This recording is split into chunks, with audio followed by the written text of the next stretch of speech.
नमस्ते दोस्तों, मैं प्रवासी माझी और मेरे कुछ फ्रेंड्स अदिति मलकानी, नमिता गड़ू और श्रावणी कमटम हम Shrimati K B. Agad homeopathic medical college Chandwad के आखिरी वर्ष के विद्यार्थिनी और एनएसएस वॉलेंटियर होने के नाते हम आपको अभी के गंभीर विषय पे मात करके विजय कैसे प्राप्त कर सकते हैं, इस संदर्भ में हम आपको जानकारी एक छोटे से स्किट के रूप में बताएंगे।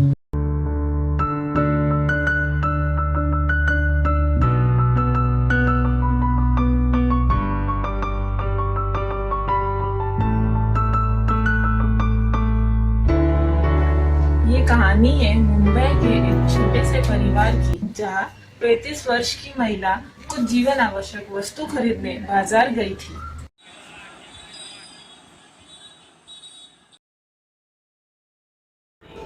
अभी ये लीजिए, ले आई मैं सब्जियां। भाभी मुझे एक गिलास पानी ला दो ना। माँ पता है बाहर कितनी धूप थी और भीड़ तो बहुत ही थी, थक गई हूँ मैं। भाभी एक गाड़ी में पानी आपके लिए। आप पहले बाहर से आए हो ना, हाथ मुंह धो लो, कपड़े चेंज करो, मैं लाती पानी आपके लिए। बाद में नहीं भाभी, अब भी पानी ला दो।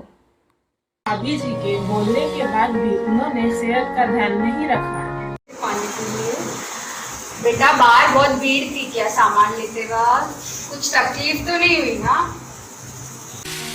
6 दिन बाद सुबह 9:30 बजे माँ, भाभी मुझे 3-4 दिनों से थोड़ी सूखी खांसी, हल्का बुखार और सांस लेने में तकलीफ हो रही है और थकावट भी है।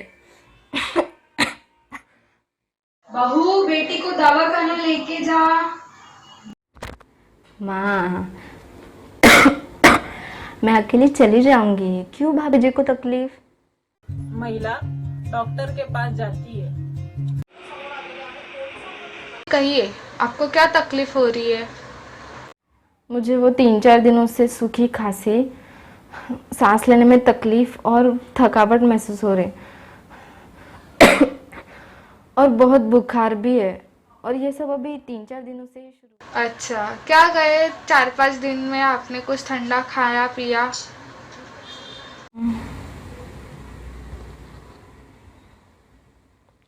नहीं। क्या उसके पहले 10-15 दिन पहले आपका ज्यादा एसी में उठना बैठना होता था?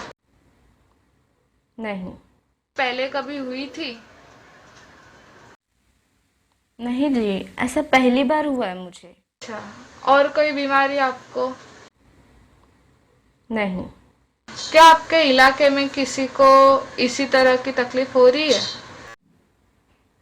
नहीं, मुझे इसके बारे में कुछ जानकारी नहीं है। आरोग्य सेतु ऐप है? आरोग्य सेतु ऐप तो नहीं है मेरे पास।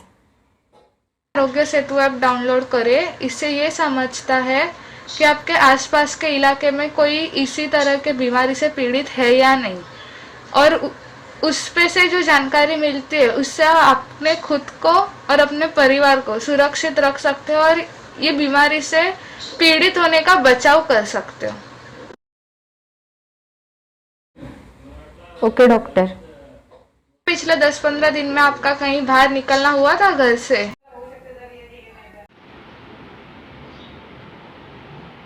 हाँ, गई थी मैं बाजार। कुछ दिन पहले सब्जी लेने गई थी। सुबह का समय होने के कारण थोड़ी भीड़ थी बाजार में। क्या वहाँ सब लोगों ने मास्क लगाया था? क्या आपने मास्क लगाया था? सबसे पहली बात तो मास्क तो नहीं लगाया था मैंने। अभी आपके साथ कौन आया है? कोई नहीं आया है, मैं तो अकेली ही आई हूँ। देखो, आपको सांस लेने में तकलीफ ज्यादा हो रही है, दिल दिमाग का तकलीफ है, वो कहीं ज्यादा मात्रा में है, तो फिलहाल इस पे एक ही उपाय है कि आप जल्द से जल्द भर्ती हो जाए। तो तुरंत आपके घर पे किसी को फोन करो और उनको अभी के अभी इधर बुला लो। डॉक्टर, वो दवाई देकर नहीं होगा क्या? दवाई से अगर इलाज करने गए तो वो चिंतादायक रहेगा। अगर आप एक बार भर्ती हो गए तो आपका इलाज भी चालू हो जाएगा और उसके साथ ही साथ अलग अनेक कहीं जांच भी किए जाएंगे, तो भर्ती होना ही बेहतर। Okay doctor. महिला घर पे कॉल करके भाभी जी को बुला लेती है और वह अस्पताल में भर्ती हो जाती है। साथ ही जांच करने के लिए नमूना भेज दिया जाता है। अच्छा, आप उनकी भाभी जी हो क्या? अच्छा, देखो उनका कोरोना पॉजिटिव आया है। घबराने की और चिंता करने की कोई बात नहीं है। बस हमें आपकी मदद इस तरह लगेगी कि आपकी ननंद गए 10-15 दिन में कौन से जगह जाके आए हैं, उसकी जानकारी हमें लगेगी और साथ ही साथ आपके परिवार के सभी सदस्यों का नाम, उनका उम्र और क्या करते हैं वो, और वो सभी का जांच भी करना पड़ेगा।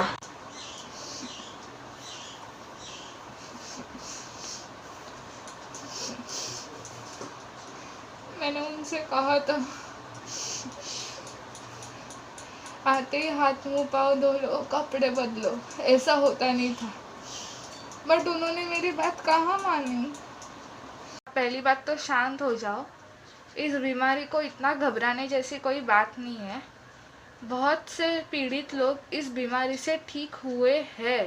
होना बहुत ज़रूरी है ताकि आप आपके परिवार वालों को अच्छी तरह से संभाल सके। जिसको ये रोग पकड़ता है उसके बचने के चांसेस कम हो जाते हैं। कौन बोला? कहाँ सुना आपने ऐसा? ये बीमारी उन्हीं लोगों के लिए हानिकारक है जिन्हें कोई पहले से ही रोग है या फिर उनकी शरीर की प्रतिकार शक्ति कम है, जिनकी शरीर ठीक होने के लिए साथ नहीं देती। प्रतिकार शक्ति कम है, जैसे नन्हे मुन्ने बच्चे या फिर बड़े बुजुर्ग आजीवन बीमारी से पीड़ित है, हानिकारक है। अभी आपके ननन को तो पहले कोई बीमारी थी भी नहीं, ना ये बीमारी उनको कभी पहले हुई है, तो घबराने जैसी और चिंता करने जैसी कोई बात नहीं है। वो जल्दी ठीक हो जाएंगे, टेंशन मत लो। ओके जी, चलेगा। घबराओ मत। सिर्फ मुझे आपकी एक मदद लगेगी कि आपके घर के सभी सदस्यों का जांच करना पड़ेगा। ओके जी, चलेगा। पुलिस अधिकारी और वैद्यकीय कर्मचारी उनके घर जाते हैं। जी नमस्ते माता जी नमस्ते बेटा जी। हमें ना आपका सबका कुछ नमूना चाहिए होगा जांच करवाने के लिए। नहीं नहीं डॉक्टर, हमें कोई बीमारी नहीं हो सकता है। हम हमारे जमाने में देसी घी का है, हम तंदुरुस्त है। देखिए अम्मा जी, ये बीमारी किसी को भी हो सकती है। जो लोग सुरक्षता से काम कर रहे हैं उन्हें तक ये बीमारी हो रही है। आप एक तो पहले से ही 60 वर्ष के ऊपर के हो, इसलिए जांच करवा लेना बेहतरीन रहेगा। अगर नहीं है बीमारी तो खुशी की बात है, बट अपने खुद की सेहत संभालने के लिए, खुद के दिलासे के लिए पहले एक बार अपने को जांच करके देखना चाहिए ना। आपका शरीर स्वस्थ और तंदुरुस्त रखने की अपनी खुद की जिम्मेदारी बनती। बूढ़ी माँ सुनती नहीं है। भाभी जी और उनकी बेटी ने नमूना दिया।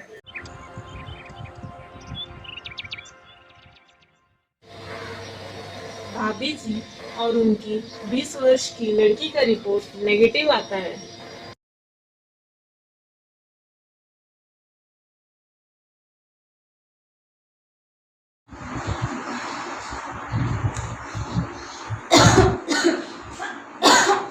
माँ क्या हुआ आपको? अचानक ऐसे क्यों हो रहा है माँ? आप ठीक तो हो ना? बहू तुरंत माँ को अस्पताल ले जाती है। नहीं, ये दमा की तकलीफ पहले से है।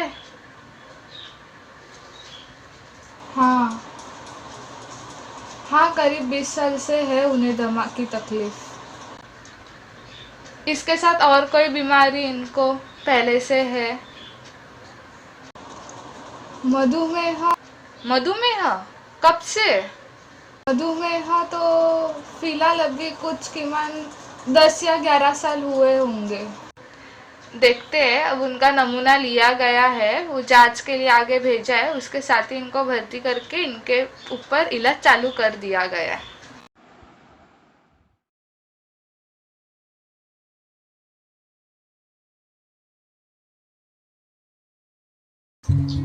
स्वयं स्वास्थ्य का ध्यान रखें। डॉक्टर और अन्य वैद्यकीय कर्मचारी, पुलिस अधिकारियों को सहकार्य करें। अपना और अपने परिवार का ध्यान रखें। कोरोना से बचने के लिए भीड़ भाड़ जगहों पर ना जाए। बीमार लोगों से दूर रहे। खांसते या छींकते समय रुमाल का उपयोग करें। थोड़े थोड़े समय पर हाथों को साबुन से अच्छे से धोएं। नाक, कान और आंखों को स्पर्श ना करें। बीमार होने पर नजदीक के डॉक्टर को संपर्क करें और जल्द से जल्द जांच करवाएं।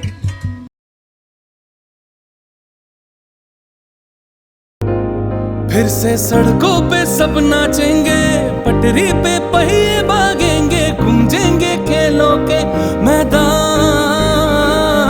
बांटेंगे हम खुशियां, गम भी हम मिलकर बांटेंगे। फिर से होगी सपनों की उड़ान, जो साथ दे दे सारा इंडिया, फिर मुस्कुराएगा इंडिया, फिर जीत जाएगा इंडिया। जो साथ दे सारा इंडिया,